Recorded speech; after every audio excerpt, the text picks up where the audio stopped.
I've long thought that art could be used as a practical tool to solve your problems. In the same way that I believe great works of literature are guidebooks to understanding the soul, the spirit, the mind, the heart, how to interact in the world, and that you can make the poetic practical. You can read Homer and learn about how to take risk in your business and in your personal life. You can read Tolstoy in order to sharpen your empathy powers and connect with other people, maybe find a perfect partner. You can read works by great psychologists like Jung and Frankl to understand your shadow and learn to befriend the dark side in order to create good in the world. But I've not seen anybody actually address this really important, interesting topic until I came across an article by the Wall Street Playboys called How to Use Art to Make Decisions with a 100% Success Rate. Really, really cool stuff. Basically, they teach you how to go into an art gallery. You've got a problem in your mind. Forget therapy, forget whining, bitching, moaning about your problems. You go in and you clear your mind and you kind of go into this sort of meditative trance, and then you use the artwork to solve your own problems. You have a question at the back of your mind, something that's keeping you up late at night, maybe it's to do with your business, maybe it's to do with your personal life. You go into the art gallery and if you follow the guide, by the end of the art gallery, you know what to do. I do this myself. I do this at least on a monthly basis. There is a process to it, and I'm going to outline the process right now. Okay, basically, first things first, most people are going to art galleries incorrectly. Most people go to an art gallery, they wander around, they don't actually look at the paintings. What they'll do, and notice this next time you're in an art gallery, they'll go up to a painting and they'll immediately look at the description first. They'll read that description for minutes at a time, then they'll glance at the painting, not properly look at it, and then they'll do one of two things. They'll either move on to the next description and repeat the whole thing again, or they'll turn and they'll take a selfie with a painting, or they'll take a picture of it that they never look at again. This is the wrong way to look at art according to anybody, whether you're a connoisseur, if you like art for art's sake, whether you just like beautiful, pretty pictures and narratives and different movements, that's the wrong way to appreciate art. But if you're using it as a psychological tool to plumb the depths of your unconscious, you're also doing it wrong too. Now, what you really need to do is you go into the gallery, clear your mind as best as you can, and ideally go on your own and go up to each work and don't look at the description. Don't look at who has done the piece of art. Don't look at anything about the movement, when it was done, the title, whatever. Don't. Just look at the image and just try to focus without judgment. Just kind of meditatively, hypnotically, like in a trance. Just look at the thing before you. And if you feel something inside you, your gut, you feel like a powerful personal response. Now, not everything will elicit a powerful response. It couldn't. We're all different. But if you feel that, stay with it. Stay with the painting for a good 5 minutes even. Don't time it. Just look at it, absorb it, breathe, look at the different, peer closer. If you don't like the painting you're looking at, move on swiftly. Don't bother. You don't need to.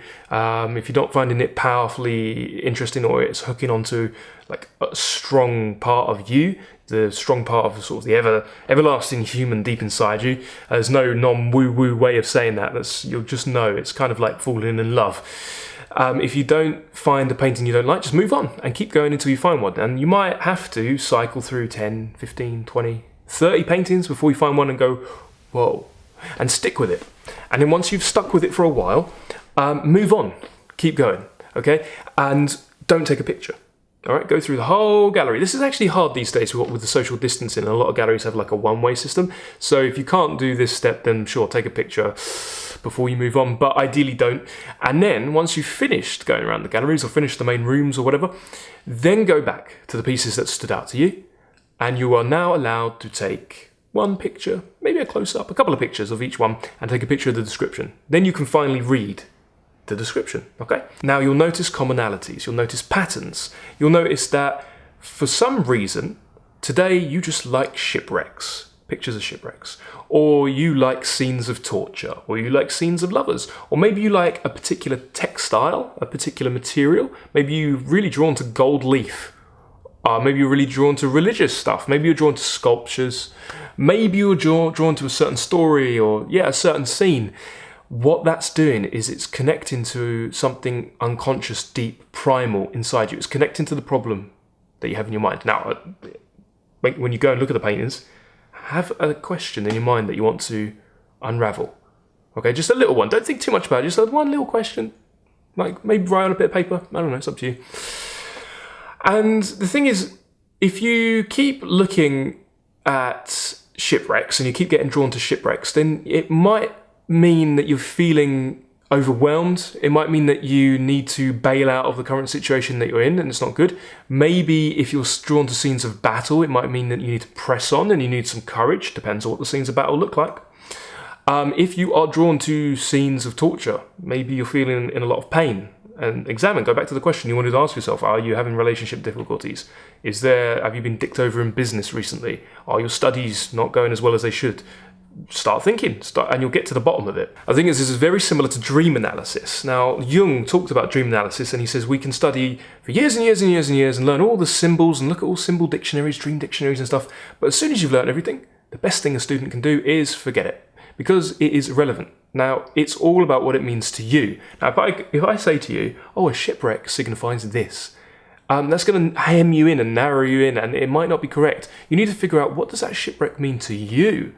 And it's all about getting in touch with your intuition, the inside, the everlasting human, as I've said, and just going with it and really piecing it all together, right? So you're giving yourself advice, and that's the thing. The best person to give you advice is you, funnily enough. No one else can give you advice. Rilke talked about this in Letters to a Young Poet. Khalil Gibran talks about this. The best person to give advice is you. Freud even talked about this. He said that a man can't come into his own, can't come into his manhood and masculinity until the death of his father. And that death can be symbolic, it can be spiritual. So why? Because normally we look to our fathers or father figures to give us advice, but we need to be our own fathers, we need to be our own mothers, we need to be our own parents, we need to be our own guardians, and we do that by going to the gallery and looking at some really cool art and trying to figure out what it's saying to us and why we're drawn to certain pieces.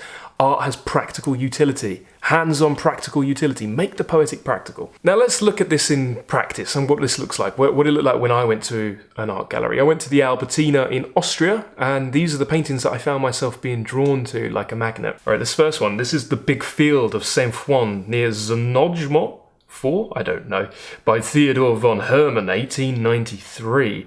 This is an oil painting, and that one really, really stood out to me. I was mostly underwhelmed by the paintings. This one wasn't at Albertina, by the way. This was at Belvedere, another Austrian museum. I was kind of underwhelmed. The focus was actually on Gustav Klimt. He's good. It took me a while to come around to Klimt.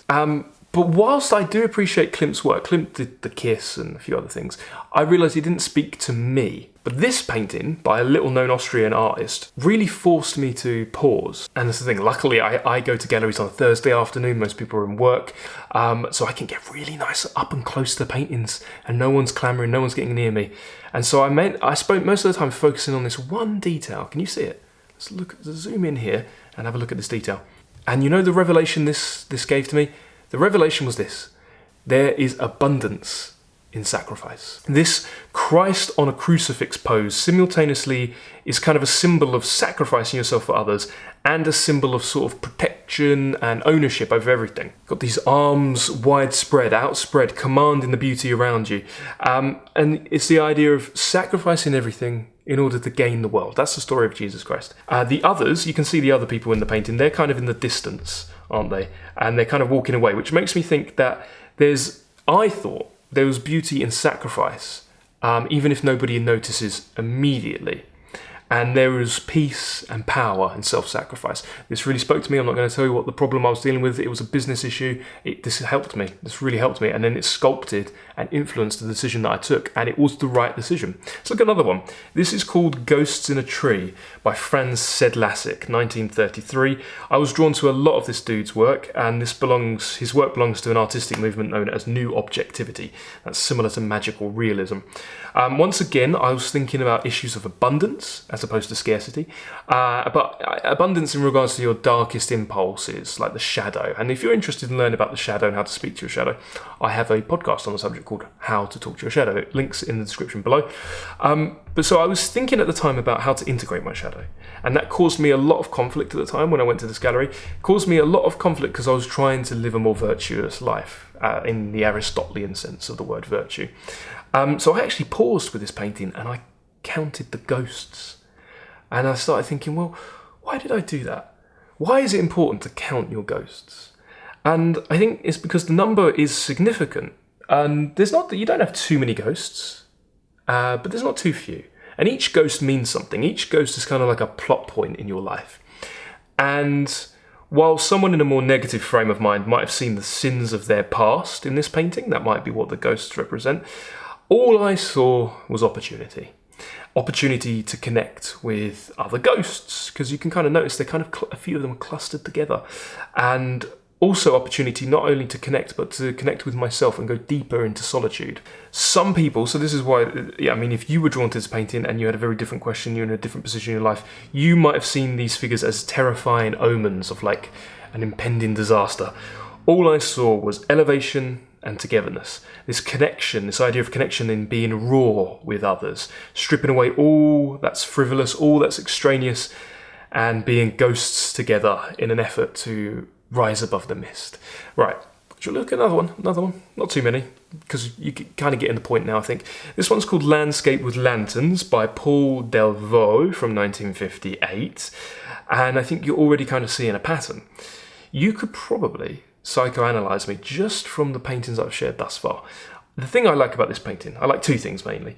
I think it's gorgeous, it's surrealist, but the things I really like is, one, I love the central position of you, the dreamer, navigating the unconscious world. And I also like, if you look carefully, the telephone lines are cut.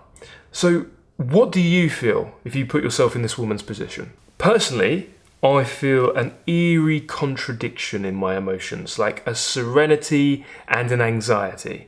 There's sort of serenity because you're looking out at the quiet ghouls of your life and feeling almost totally in control of them. But it's this idea of you feeling completely alone. But this is good. It is good to feel completely alone sometimes. You cannot call a friend. The telephone lines are cut.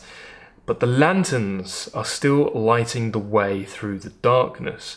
All I feel is that I want to keep going. There is a path ahead and I want to tread it.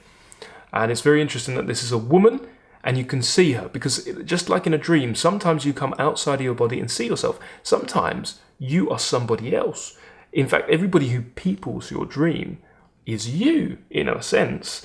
They're not the real people, they're you, the manifestations of yourself in others, because others are really only a mirror held up to us, held up to our nature, our humanity. So remember that when you look at paintings as well, that if you connect with certain individuals, you're seeing a part of yourself. Maybe you like that part of yourself, maybe you don't. Let's have a look at another one. This is Terzetta by Robert Kloss, 1922. And it's not just the swirl of colours that caught my eye in this piece, it's where the colours originate from. Now look at those hands. They're the hands of a mystic, they're the hands of a conjurer, they're the hands of a prophet, a creator of magic.